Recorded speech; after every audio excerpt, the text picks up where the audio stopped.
today of the world-famous Thousand Islands. In just a few moments, we'll be clear of the harbor, where our journey will begin. But first, these short announcements about shipboard safety. Enjoy your cruise.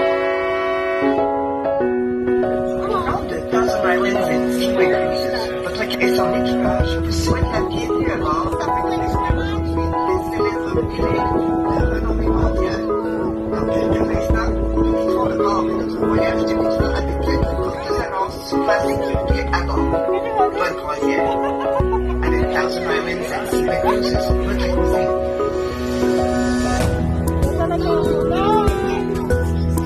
At Thousand Islands and Seaway Cruises, your safety is of utmost importance, so we kindly ask for your undivided attention for the following safety briefing.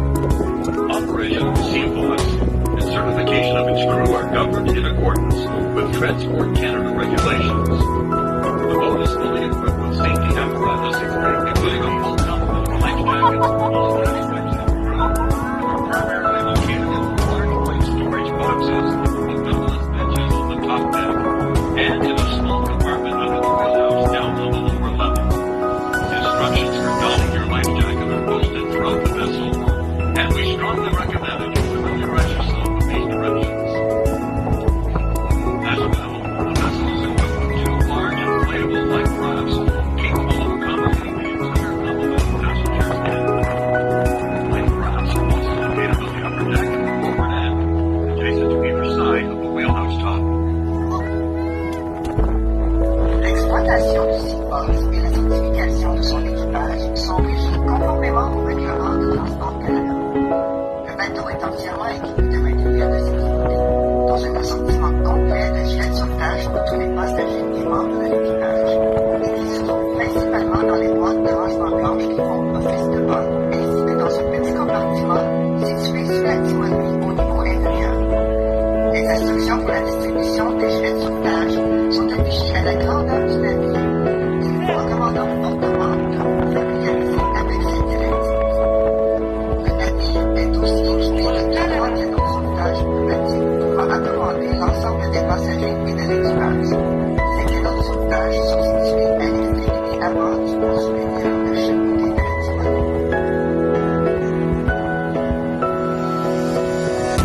In the unlikely event of emergency, you do not worry about the sounding of the ship's jet alarm, consisting of 7 or more rapid blasts, followed by a prolonged blast over the ship's horn.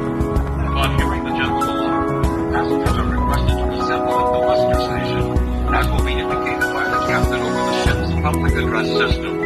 Once there, you will don your life jacket with the assistance of ship's crew and await further instructions. Qui consiste en au moins 7 signaux rapides d'avertissement, suivis d'un signal prolongé dominant la sirène du navire. En entendant cette alerte générale, les passagers sont priés de se rendre au poste de rassemblement indiqué par le capitaine par le biais du système de sonorisation. Une fois vos gilets de sauvetage distribués avec l'aide de l'équipage, attendez les instructions.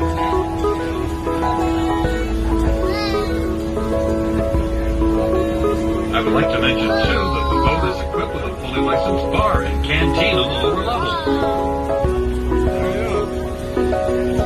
Fully licensed bar and a canteen. Good afternoon, everyone. My name is Norm. I'm your captain today. On board with me is Captain Ralph and Neil as your host. We want to welcome you aboard the Sea Fox 2 for your 1.5-hour tour of the eastern end of the Thousand Islands, the Brock group of islands. Sit back and enjoy the cruise. Drop a beer while they're on it. Our tour today will cover the east end of the Thousand Islands. They start here in Brockville and the three sister islands, which you can now see over the bow or the front of the boat. From here, the islands extend a distance of 80 kilometers upstream to the two brother islands that are adjacent to the city of Kingston at the foot of Lake Ontario. Also, during our cruise, we will be traveling in and out of the main traffic corridor of the St. Lawrence Seaway, part of the longest freshwater shipping channel in the world. We recommend that you have your cameras close at hand to capture a memory of the scenery you'll encounter as we embark on our Jewels of the St. Lawrence cruise. Notre tour d'aujourd'hui couvrira les groupes d'îles à l'extrémité est liste des 1000 îles qui commence ici, à Brockville, avec Three Sister Islands que nous pouvons voir à partir de l'appro ou l'avant du bateau. D'ici, les îles s'étendent sur une distance de 80 km en amont jusqu'à Two Brother Islands, adjacente à la ville de Kingston au pied du lac Ontario.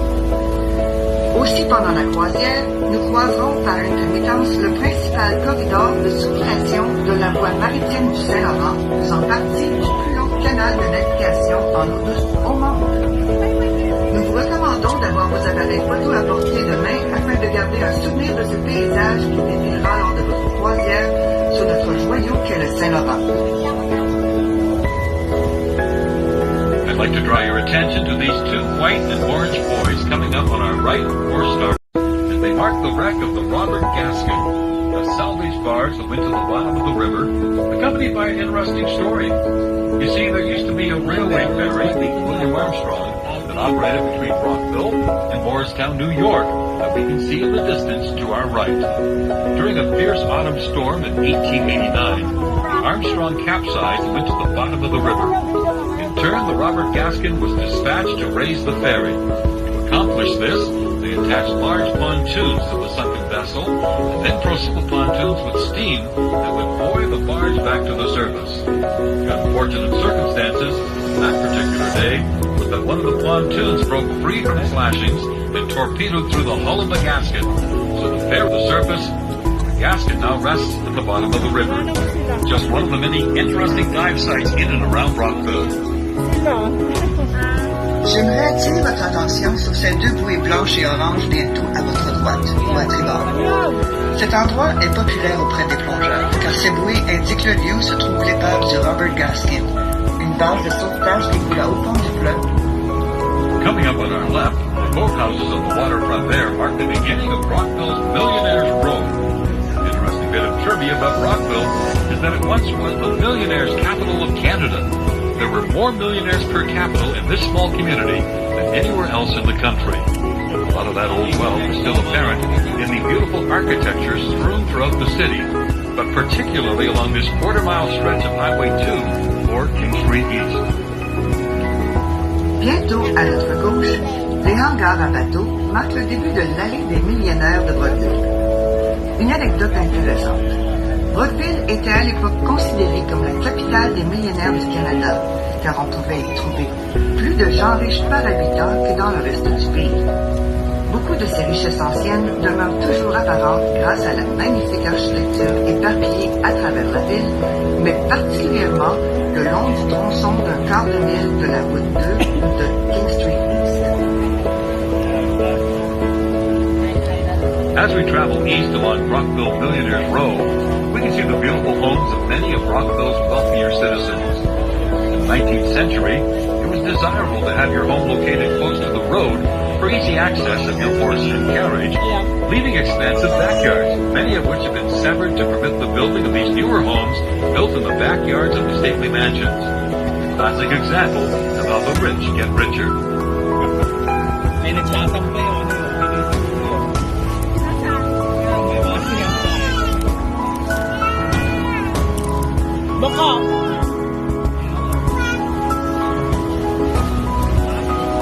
Coming in and out of view high behind the tall trees to our left is one of Brockville's most stately waterfront mansions, known as Wolford Place.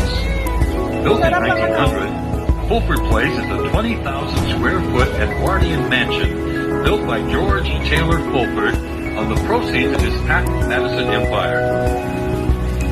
Place Wolford.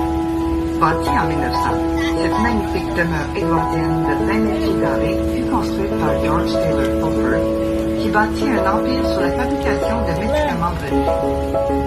Les pilules roses pour personnes pâles du Dr. William étaient censées guérir à peu près n'importe quoi et furent commercialisées partout dans le monde.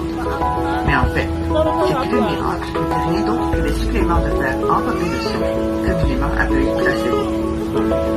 Lorsque la loi sur les médicaments préventifs fut renforcée au Canada, George Wolford a rapidement déplacé cette exploitation de l'autre côté du fleuve à Morristown, dans l'État de New York. Et Place Wolford devint sa résidence familiale d'été exclusive. Ce manoir est maintenant la propriété de l'Institut du patrimoine ontarien et demeure ouvert pour les tourists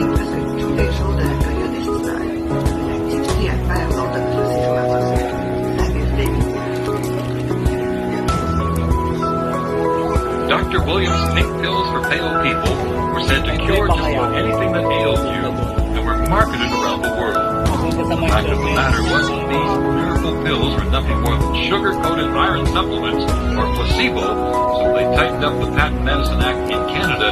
George Wolford promptly moved his operations across the river to Morristown, New York, and Wolford Place became his family's exclusive summer retreat.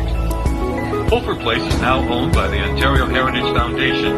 It's open for guided tours on most days during the summer months, something you may wish to take in during your stay here in Brockville, the city of the Thousand Islands.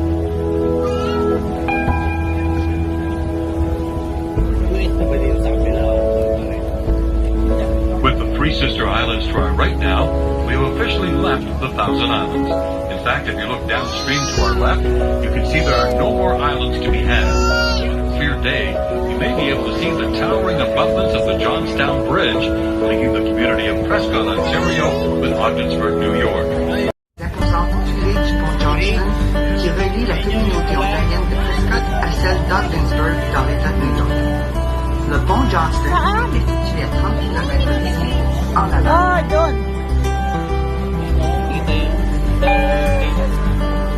We're going to make our turn now to pass between McNair and Murray Islands.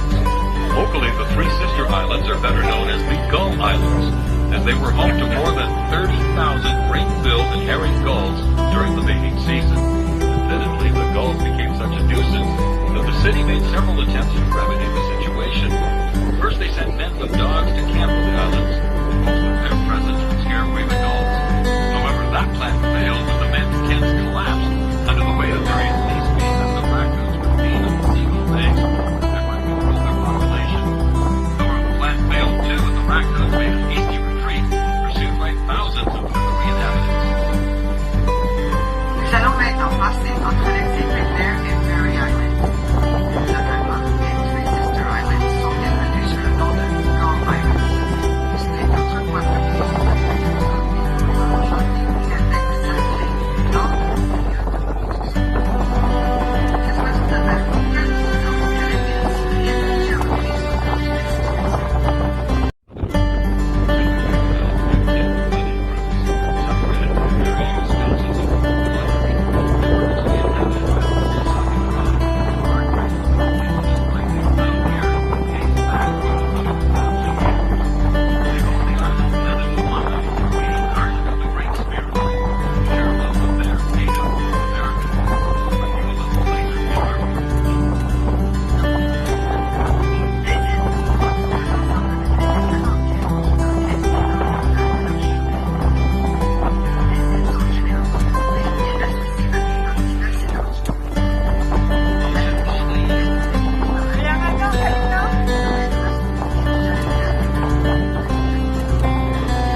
fact, they enjoy many of the same amenities you would in your own homes. There's electricity and telephone supplied by cables. A lot of homes even postal delivery during the summer months. Orient Island Outlook est un exemple typique. Aujourd'hui, les assureurs peuvent vraiment difficile. En fait, il profite des mêmes commodités que vous retrouvez dans vos propres maisons. Oo naman. Il y a le Ano?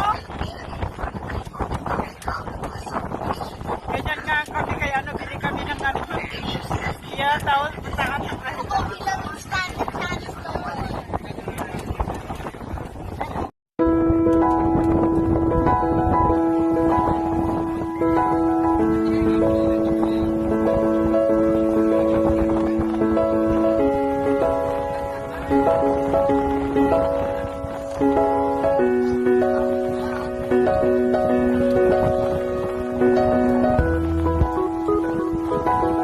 Quality of life in the city of 1,000 Islands is greatly enhanced by the fact that we enjoy one of the most outwardly accessible waterfronts in coastal communities along the upper St. Lawrence with 5 waterfront parks. To our right now is the oldest and largest of these parks, known as St. Lawrence Park, aptly named after the river. It's a popular camping and picnic ground, providing a small beach area, all located within the city limits.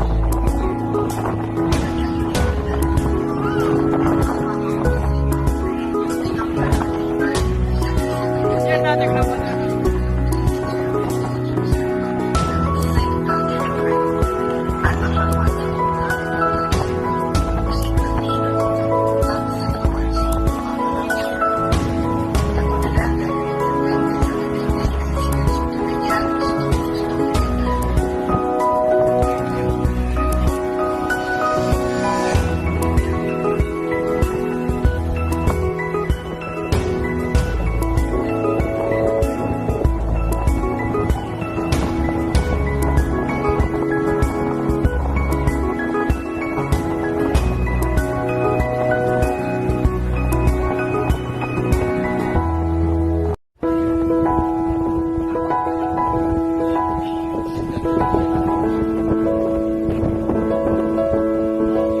Mamaya mahuli.